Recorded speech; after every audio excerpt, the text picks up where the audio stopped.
an edge and give me value against the bookmaker or on Betfair, and have since 2010 been adapted, refined based on future or further analysis over the years, because I never accept that the ratings will stand still, and that whilst I believe they're in a very strong position now and certainly comparable with anything else available, I would never want to rest on my laurels. I always want to constantly improve.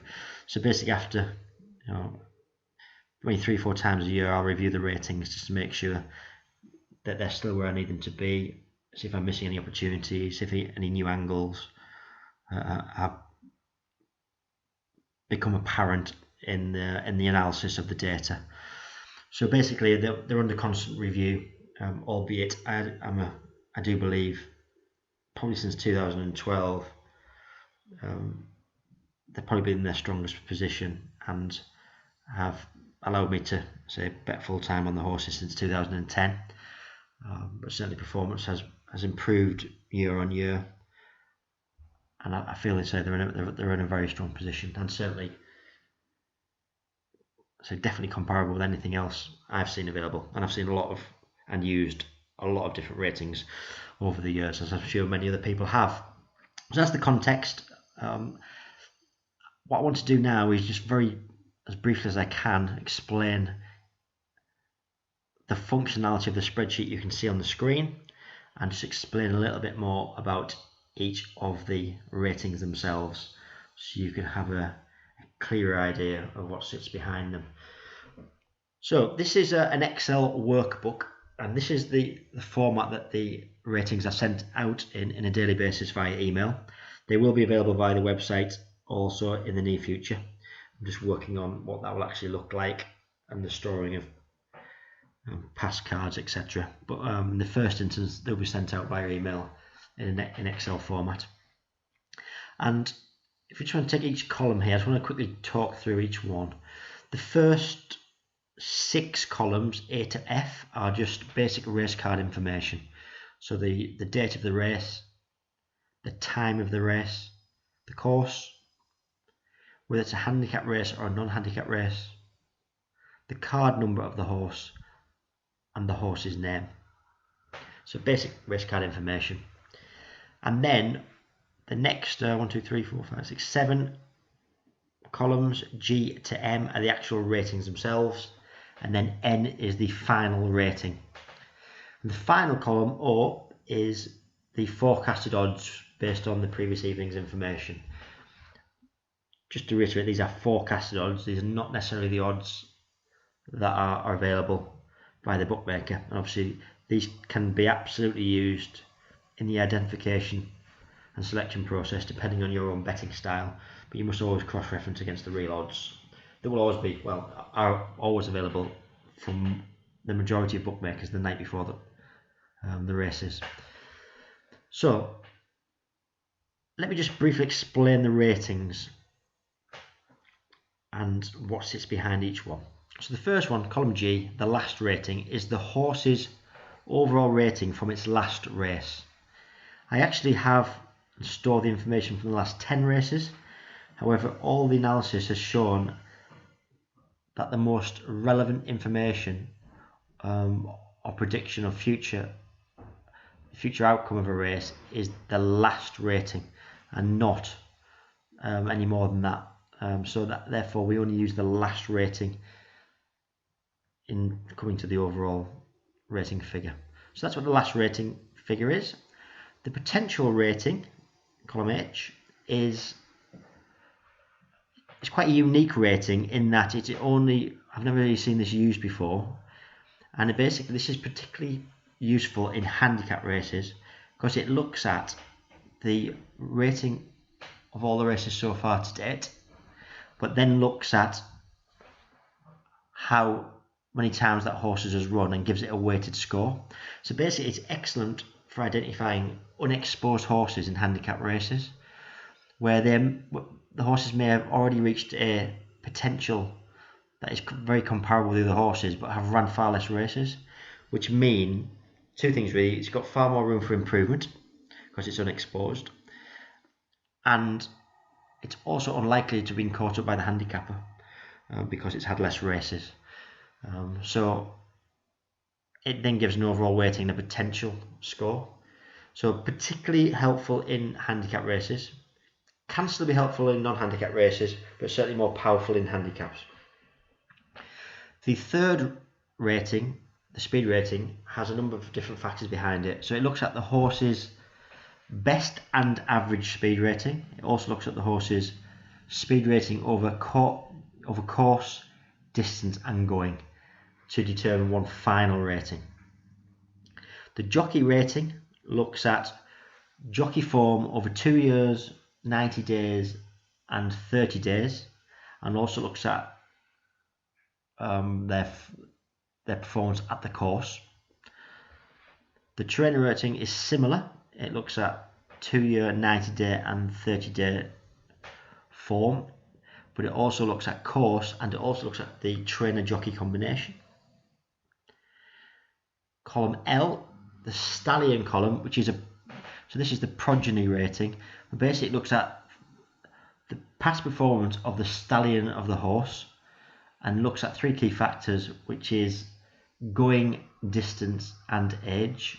So that's the performance of the stallion of today's horse based on those 3 criteria. And the final column, column M, looks at a number of different factors. So for handicap races only, it looks at the official rating, and basically it looks at the horse's previous form based on their previous official ratings and is compared to today's official rating.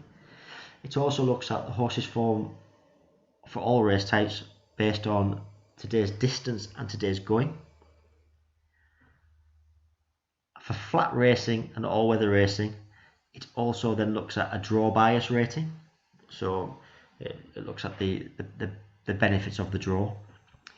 And then for all race types, it looks at jockey claim. So if there's a claiming jockey on board, it looks at the form of that jockey, and then based on the claim, it gives a weighted score.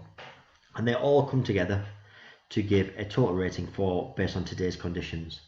And then column N is all of those ratings added together, which is the final rating for the horse. What then happens is the horses are rated, and the colour coding shows the top 3 rated. So the green is the top rated horse, the ambrish colour is the second rated horse, and the yellow is the third rated horse. And that is done for every race. Just ignore this green colour here, I'll come back to that in a minute. That's in the forecasted odds column. So then each race you can quickly identify top rated green, second rated amber, third rated yellow. So that's the basics of the information and the spreadsheet. In respects to functionality, what you can then do is, because it's in workbook format, you can filter all these different columns in many different ways. I want to start, if I want to go to handicap, as I've already mentioned, there's handicap races and non-handicap races. If you only want to look at handicap races, you just click on, I'm in column D, if you just click on the filter, deselect all, and just click handicap. Always click the blanks. The reason for that is the blank here, if you don't click the blanks, all the information will merge together. So whilst you'll still have all the races and the information, they won't be separated, so it'll be harder to identify where the horses start and stop in each race. So just always click the blanks, press OK, and now what you're looking at on the spreadsheet is only handicap races. You can see here in column D, and just a quick way of filtering.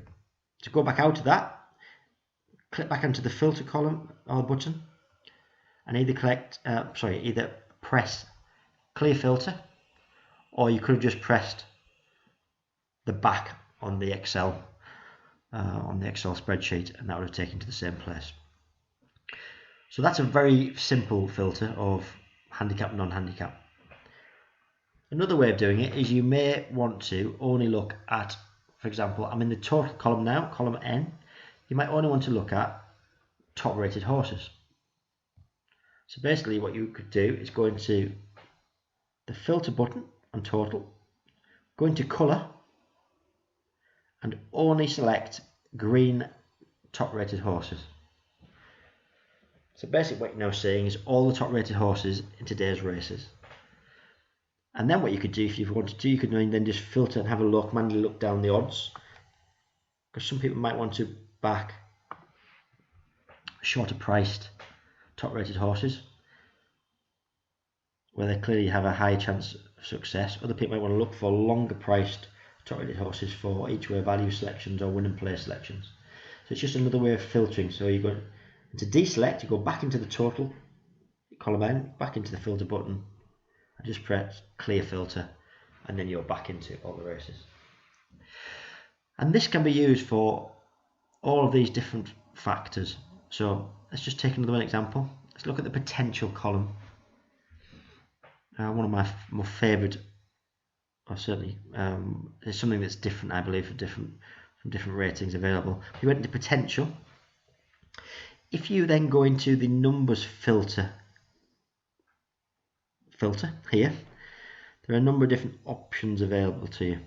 So what I might want to do is look at the top 10 horses with the most potential in today's races. So I'm going to repeat that, go to number filter, then go into top 10, press OK, and it's then given me the horses with the most potential based on the potential rating from all today's races. And then what I may choose to do is look at only top rated, for example, or I may look at just top rated and second rated, and then you can compare that versus the forecasted odds, or go into something like odds checker and look at the real odds. Or as I mentioned, potentially is better for handicap races. You could then just look for handicap races only, which is only one. If you wanted to separate those out, you could just go into there and just press handicap or non-handicap. Then to go back out of it again, into potential, clear filter, and then you're back to your full spreadsheet again. So basically the information can be analysed any way you want to do it, and I have no doubt that people will find many different ways or looking at their own systems using all the information available. But the ability to filter into, I'm in column L now, so if you want to go to stallion, you can do this many different ways: greater than, less than, between, above average, below average, top 10. Or you can just go into here, you can just select certain, you can deselect and then select certain ranges. It's really up to yourself how you do it. It's just that that functionality, optionality is available to you. And one of the main ways that people may look at this information is the actual rating itself. So the top rated in the first race is Jazri, rated at 276.1. The top rated in the second race, Potter's Legend, is rated 351.7. It's actually relevant comparing that the total score. So the total rating score means very little. The most important aspect of the rating is how it compares to the other horses in its own race. So one way you may want to filter it is by the differential between the top rated horse and the second rated horse. Or if you like Dutch betting, you might want to look at the differential between the top 2 rated horses and the third rated horse, because that might lead you to select or Dutch bet certain races based on the differential between these two and the third rated horse. So there's many different ways you can use the information. And what I did, this is actually yesterday's racing, so I was doing this video today, so this is the spreadsheet from yesterday's racing, and basically what I've done is, in this forecasted odds column, I've just highlighted the horse that won, and so I put it on green, so you can see whether the horse was a top rated horse or in the top 2 or the top 3 very quickly. I'm not going to go through every race, but if I scroll down, you can see this horse here, top rated 1. Next race, top rated 1. Next race, top rated 1. Next race, it came here. There was a second rated horse that came in the top 3, top 2 and 3. And then you can go down and you can just see all the different races and how they fared in yesterday's racing. I just put that in for the demo I'm certainly not going to go through every race in detail, but what I did at the bottom is I just analysed the total days racing, and you can see here at the bottom here from yesterday's racing, the top 3 rated won 16 from 28, which is 57.1%, and the top rated won 8 from 28 at 28.5%. Now clearly you're never going to bet on every race, or I would certainly advise never to bet on every race, and how you filter it and which races you bet on, it really depends on what your own betting style is and how you like to bet. But most rating providers will talk about top 3 rated, and they will generally give a rating of a percentage of between 50 and 60%. These ratings regularly produce a total percentage of over 60%, excuse me, on a day's racing. Average will be in the high 50s, certainly between 57 and 60%. This is a pretty standard day, really. You always get days that are lower. That absolutely happens, and you'll get days that are up to the mid 60s and even higher than that some days. But there's regular days of over 60% and the high 50s for the average of the top 3, which is a strong performance. And then obviously you can use that information to decide how you bet. So for example, if you wanted to Dutch bet the top 3, you can then calculate the odds that you would need from the top 3 on a Dutch bet based on a high 57 or high 50% strike rate to let you know whether it would be value or profitable to Dutch bet the top 3. Just different ways of analysing the information. So in a nutshell, that's the spreadsheet. That's what you'll be sent on a daily basis. It'll be sent out by 11 PM on the day before the racing. Sometimes it'll be earlier. It really depends how quickly the information becomes available. There's the odd time the information is available, so that the ratings may go out the next day, but that would be very rare. And I can normally access all the information required early evening in the winter, a little bit later in the summer, because there's a lot more racing in the summer going on. Therefore, the information doesn't become available until 8-9 o'clock. So slightly later in the summer, earlier in the winter. And this was, as I mentioned before, this will be emailed to you every day with the spreadsheet attached, and ultimately this will be available via the members area on the website. If you have any questions, or if you have any comments or queries, there's a comment section that you can add those into, or you can just email me on the email address that's available via any emails you've received. Well, hopefully that's been helpful, a little bit more of an insight for you. I say any questions, queries, comments, just feel free to email me. Thanks very much.